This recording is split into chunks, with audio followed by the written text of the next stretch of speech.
Hi అండి, welcome to అమ్మ home food. ఈరోజు వీడియోలో కొత్తిమీర నిల్వ పచ్చడి చాలా ఈజీగా చూపిస్తాను. బిగినర్స్ కూడా చాలా ఈజీగా చేసేయచ్చు. పెద్దగా హడావిడి లేకుండా చాలా సింపుల్గా అయిపోతుంది. ఇది రైస్లోకైనా టిఫిన్స్లోకైనా చాలా బాగుంటుంది. ఈ పచ్చడి ఒక్కసారి చేసి పెట్టుకుంటే మీకు మార్నింగే చట్నీ చేయాల్సిన పని కూడా ఉండదు. ఇలా చేసుకుంటే టిఫిన్స్లోకి చాలా బాగుంటుంది. ప్రాసెస్ స్టార్ట్ చేసేద్దాం రండి. ముందుగా నేను 2 కప్పుల వరకు శుభ్రంగా క్లీన్ చేసుకుని తడి లేకుండా ఆరబెట్టుకున్న కొత్తిమీరని తీసుకుంటున్నాను. వెయిట్ వచ్చేసి 100 గ్రాములు ఉందండి. అలాగే చింతపండు పావు కప్పు తీసుకుంటున్నాను, శుభ్రంగా క్లీన్ చేసుకున్నది. అలాగే ఇది ఒక 40 గ్రామ్స్ ఉంది. దీన్ని వేడి నీళ్ళలో నానబెట్టుకోవాలి. ఫస్ట్ అయితే ముందు మీరు చింతపండుని బాగా వాష్ చేసుకోండి. ఆ తర్వాత క్లీన్గా ఇలా కడుక్కొని ఒకసారి వేడి నీళ్ళు వేసుకుని పెట్టుకోండి.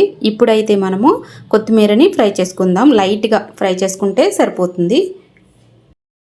ఈ కొత్తిమీరని తెచ్చుకున్న వెంటనే మీరు శుభ్రంగా వాష్ చేసేసుకొని తడి లేకుండా ఒక పేపర్ పైన కానీ క్లాత్ పైన కానీ ఫ్యాన్ కింద పెట్టుకోండి. శుభ్రంగా ఆరిపోతుంది. ఒక 10 నిమిషాల్లోనే ఆరిపోతుంది. అప్పుడు మనం దీన్ని ఆయిల్ వేసుకొని కొంచెం ఇలా షాలో ఫ్రై కింద చేసుకుంటే సరిపోతుంది. చూడండి, ఇదైతే ఫ్రై అయిపోయింది. పక్కకు తీసి పెట్టుకుందాం. ఇప్పుడు నేను చింతపండును ఉడికించుకుంటున్నాను. చూడండి, ఇలా చింతపండు ఉడికించుకుంటే మనం మొత్తం దీన్ని గ్రైండ్ చేసుకోవడానికి బాగుంటుంది. ఈ పచ్చడి మనకి 6 మంత్స్ అయినా నిల్వ ఉంటుంది. అలా ఉండాలి అంటే ఎటువంటి తడి నీళ్ళు అంటే చన్నీళ్ళు వేయకూడదండి. ఇప్పుడు ఇందులో ఉడికించుకునేటప్పుడే 2 స్పూన్లు బెల్లం వేసుకోవాలి. ఎందుకంటే ఈ బెల్లం వేయడం వల్ల పచ్చడికి అయితే టేస్ట్ బాగుంటుంది. కొత్తిమీర పచ్చడిలో బెల్లం బాగుంటుందండి. ఒకసారి ట్రై చేయండి మీరైతే. ఇందులో మనము 2 స్పూన్లు బెల్లం వేసుకోవడం వల్ల టేస్ట్ అయితే మీకు స్వీట్ ఏమి రాదండి, కానీ ఈక్వల్గా ఉంటుంది టేస్ట్. ఇప్పుడు చల్లారాక దీన్ని ఒక మిక్సీ జార్లో వేసుకోవాలి. చల్లారిన తర్వాత మాత్రమే వేసుకోవాలి. అలాగే మనం ముందుగా ఫ్రై చేసి పెట్టుకున్న కొత్తిమీరను కూడా వేసుకోవాలి. ఇప్పుడు ఈ రెండింటిని మాత్రమే మనము కొంచెం మెత్తగా కాకుండా కొంచెం బరకగానే పేస్ట్ చేసుకోవాలి. టేస్ట్ అయితే బాగుంటుంది రైస్లో కలుపుకునేటప్పుడైనా. చూడండి, ఇలా కొంచెం బరకగా నేను గ్రైండ్ చేసుకున్నాను, మరీ స్మూత్ పేస్ట్ కాకుండా. నేను తీసుకున్న కొత్తిమీరకి ఒక 3 టేబుల్ స్పూన్ల కారం అయితే వేసుకోవాలి, సరిపోతుందండి.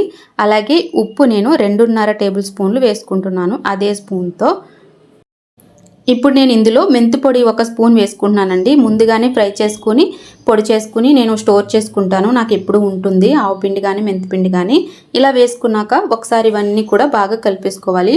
మనకి కలర్ అయితే బాగా రెడ్ కలర్లోనే వస్తుందండి, కారం వేసాం కాబట్టి. ఎండుమిర్చి కారం అంత బాగోదు, కారమే వేసుకోవాలి నిలవ పచ్చళ్ళకి. తర్వాత దీన్ని మనము పోపు పెట్టుకుందాం. చూడండి, ఒక 4 టేబుల్ స్పూన్ల వరకు ఏ ఆయిల్ అయినా వేసుకోవచ్చండి. నేనైతే మామూలు రిఫైన్డ్ ఆయిలే వేస్తున్నాను.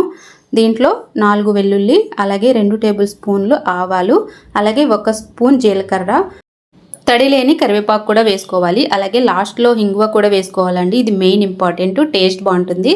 గ్యాస్ట్రిక్ ప్రాబ్లం ఉన్న వాళ్ళకి కూడా చాలా బాగా పనిచేస్తుంది. ఈ పోపు అంతా ఇలా బాగా ఫ్రై అయిపోయింది. చూడండి, నేనైతే స్టవ్ ఆఫ్ చేసేసుకున్నాను. ఇది చల్లారిన తర్వాత మాత్రమే మనము పచ్చళ్ళలో కలుపుకోవాలి, లేకపోతే కలర్ చేంజ్ అయిపోతుంది, నిల్వ ఉండదన్నమాట. ఇప్పుడైతే పోపు చల్లారిపోయింది. చూడండి, నేను ముందుగా కలిపి పెట్టుకున్న దానిలో పోపు అంతా వేసుకుని ఇదంతా కూడా బాగా కలిసేలాగా కలుపుకోవాలండి. పచ్చడి అయితే కొంచెం గట్టిగా ఉంటుంది, ఎందుకంటే మనం వాటర్ ఏమీ యాడ్ చేయలేదు కాబట్టి. ఆయిల్ అంతా కలిసేలాగా ఒకసారి బాగా కలుపుకోవాలి. తర్వాత పచ్చడి టెక్స్చర్ అనేది ఇలా ఉంటుంది. ఆయిల్ అయితే పైన మిగులుతుందండి. 4 టేబుల్ స్పూన్లు అయితే ఈజీగా సరిపోతుంది. ఇదంతా ఒక డబ్బాలో స్టోర్ చేసుకుని పెట్టుకుంటే 6 మంత్స్ అయినా మనకి పాడవకుండా బాగుంటుంది. ఇది టిఫిన్స్లో కూడా చాలా బాగుంటుందండి, టేస్ట్ బాగుంటుంది. ఈ వీడియో నచ్చితే లైక్ చేసి ఛానల్ని సబ్స్క్రైబ్ చేసుకుని ఇలాంటి రెసిపీస్ కోసం ఫాలో అవ్వండి. థ్యాంక్ యూ ఫర్ వాచింగ్ అండి. నెక్స్ట్ వీడియోలో మరిన్ని టేస్టీ రెసిపీస్తో మళ్ళీ మీ ముందుకు వస్తాను. Bye bye.